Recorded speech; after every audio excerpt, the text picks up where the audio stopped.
আসসালামু আলাইকুম বাইকার্স, আশা করি সবাই অনেক অনেক ভালো আছেন। Welcome to princess.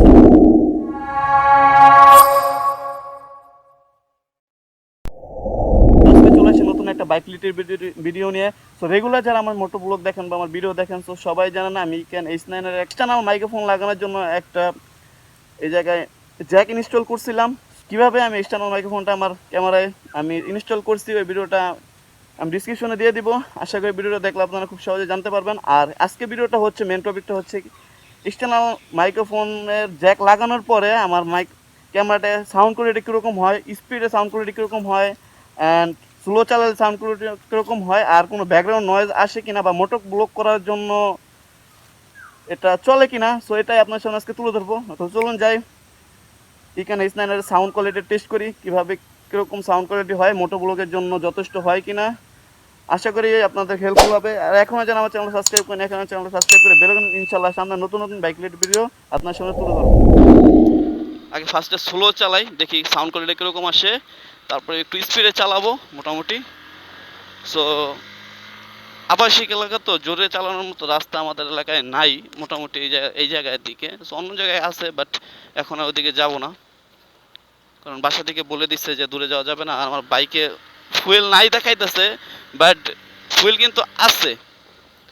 সো যদি কেউ জানা থাকে যেরকম নাই দেখাইলেও কতটুকু ফুয়েল থাকে পালসার ইউজি ফাইভ, আমাকে অবশ্যই জানাবেন। সো এখন মেন রাস্তায় যাবো, দেখি কোনো গাড়ি ঘোড়া আছে কিনা। সো এতক্ষণ তো স্লো চালাইলাম, এখন জোরে চালায় দেখি সাউন্ড কোয়ালিটি কীরকম আসে বা ব্যাকগ্রাউন্ড কোনো নয়েজ আসে কিনা। সো রাতুল, তুমি ধরে বসো, ঠিক আছে? আমি যাই, হ্যাঁ। বিসমিল্লাহির রহমানির রহিম।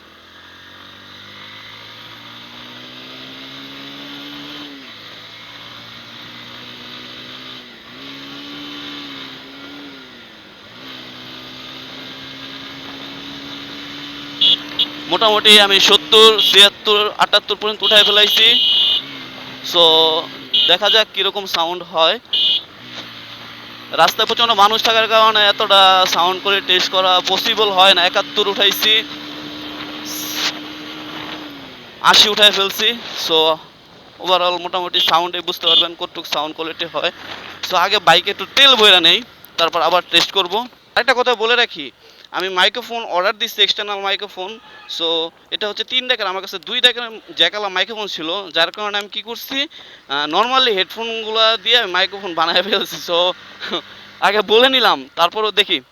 সো এটা হেডফোন দিয়ে যদি এরকম সাউন্ড কোয়ালিটি যেরকম একটু ভালো আসে, তো মাইক্রোফোন দিয়ে আরও বেটার আসবে আশা করি। সো কথা না বেরিয়ে চলুন স্পিডে কীরকম সাউন্ড কোয়ালিটি আসে বা ব্যাকগ্রাউন্ড কোনো নয়েজ আসে কিনা দেখে আসি।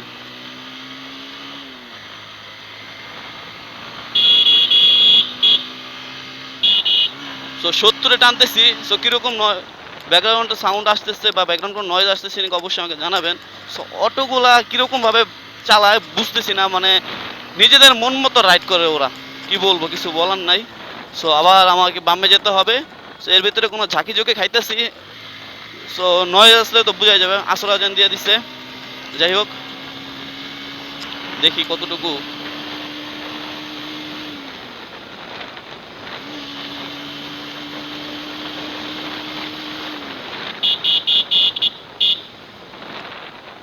তো আশা করি মোটামুটি ক্লিয়ার হয়ে গেছেন। এর থেকে বেশি স্পিডে টানার রাস্তা আমাদের এই জায়গায় নাই, তাও একটু ট্রাই করে দেখি। ট্রাই করলে তো দোষ নাই বস। সো আপনার জন্য অনেক অনেক কষ্ট করতেছি গাইস, অবশ্যই like comment share and subscribe তো পাও না। সো এই রাস্তায় অনেকদিন পর আসলাম। এটা কোন ধরনের, এটা কি ভাই? একটু আঁকা বাঁকা ভাবে চালায় দেখি কিরকম আসে। আশা করি মোটামুটি স্লো এবং রাফ যতটুকু আমাদের এলাকায় চালানো সম্ভব চালাইছি। সো সাউন্ড কোয়ালিটি আপনাদের সামনে তুলেই ধরলাম। আপনারাই মন্তব্য করবেন যে মিড বাজেটের ভিতরে বলতে লো কোয়ালিটি বলতে পারেন, কারণ একটা গোপ্রো কিনতে গেলে 20 থেকে 25 হাজার বা 30 হাজার টাকা পর্যন্ত লাগে ভালো মানের গোপ্রো অ্যাকশন ক্যামেরা কিনতে গেলে। সো ওই জায়গায় 5 থেকে 6 হাজার টাকার ভিতরে আপনার motoblog set up sound quality কীরকম হয় বা মোটোব্লগ সেট আপ বিষয় কীরকম অবশ্যই জানাবেন।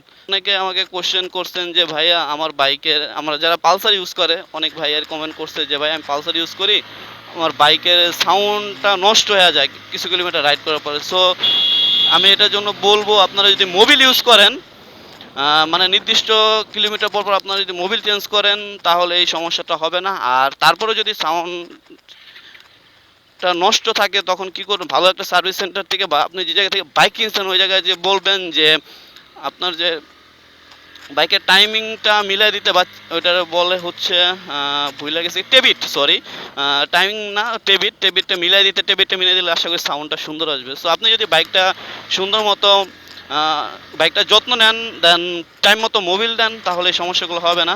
সো যাই হোক, আজকে তো বাইক নিয়ে এতটা কথা বলবো না, মেন টপিক হচ্ছে আজকে EKEN H9R sound quality test.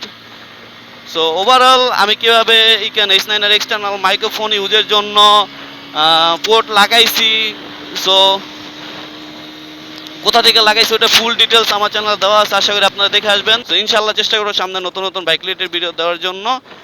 আর ওভারঅল আমি বলবো মিড বাজারের ভিতরে ইকেন H9Rটা মোটামুটি ভালো সাউন্ড কোয়ালিটি। আপনারা যদি ভালো কোনো মেকানিকের থেকে এই এক্সটার্নাল মাইক্রোফোন জ্যাকটা লাগায় নেন, আশা করি আপনারা ভালোই ফিডব্যাক পাবেন। আর যদি যে না জানে আজে বাজে কোনো মেকার থেকে আপনারা লাগাবেন না, তাহলে আপনার ইকেন H9R ক্যামেরাটা একবারে নষ্ট হয়ে যেতে পারে। সো অবশেষে ভিডিওটা আপনারা দেখলেন, আমার কাছে পার্সোনালি সাউন্ড কোয়ালিটি অনেক ভালো লাগছে। কম বাজেটের ভিতরে মোটামুটি সাউন্ড কোয়ালিটি অনেক ভালো, আর মোটো ব্লগিং সেটআপের ক্ষেত্রে মোটামুটি সাউন্ড কোয়ালিটি চলে আমার কাছে পার্সোনালি। আপনাদের কীরকম লাগছে অবশ্যই কমেন্ট করে জানাবেন। আর ভিডিওটা কেমন লাগলো অবশ্যই কেমন করে জানাবেন। নতুন নতুন কোনো রকম বাইক, কি বাইক নিয়ে ভিডিও দেখতে চান বা কোথায় মোটো ব্লগ দেখতে চান অবশ্যই কেমন করে জানাবেন। আজকের মতো ভিডিওটা এই জায়গায় শেষ করতেছি। সবাইকে একটা রিকোয়েস্ট করবো, সেফটি নিয়ে বাইক চালাবেন, নিরাপদে বাসায় যাবেন, দরকার ছাড়া টপ স্পিড উঠাবেন না বা ওভার স্পিড গেইন করবেন না। দেখা হবে নতুন কোনো ভিডিওতে, নতুন কোনো ব্লগে। এই পর্যন্ত ভালো থাকবেন। আসসালামু আলাইকুম, আল্লাহ হাফেজ।